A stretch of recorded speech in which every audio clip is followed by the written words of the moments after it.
always concerned about, how the community gets involved, red flags, who could have noticed. From a general standpoint, the problem is not every kid is on our radar.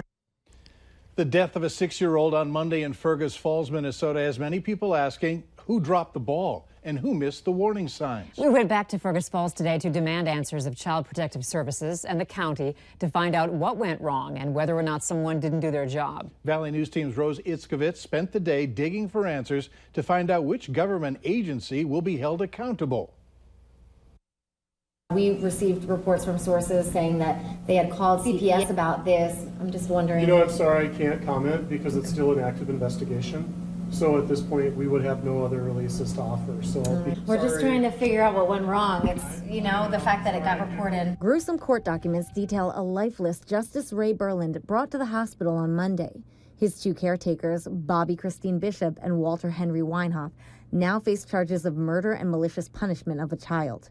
But sources tell us they witnessed and reported to Child Protective Services savage beatings on Justice and another 6-year-old child well before Justice's death. Which begs the question, why was this not prevented? What happened? What fell through? A lot of times there's so many rumors that go on and what people may have thought they did, or they say they did it, but they really didn't do it. That's part of the battle is with law enforcement, and in this case, a child protection unit trying to gather, they investigate.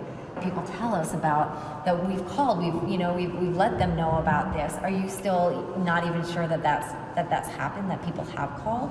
Sometimes it really is, well, no, I didn't see it, somebody else told me that. That's the stuff law enforcement and CPS have to work with. I sat in Child Protective Services waiting for the director to give me some answers.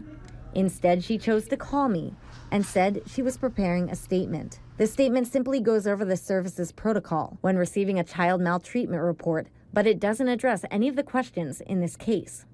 A quick glance at Bobby Bishop and Walter Weinhoff's public records shows a laundry list of states and counties they've moved to over the past years. One source telling us that's because Child Protective Services doesn't update one another from county to county.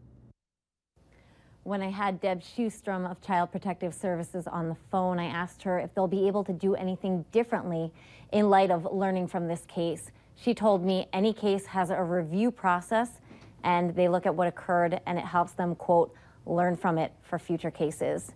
Mike, Andrea. All right, thanks, Rose. To see Child Protective Services statement, along with previous coverage of the incident, head to our website at valleynewslive.com and click on this story. Meanwhile, bond for both Bishop and Weinhoff has been set at $2 million each or $1 million each with conditions.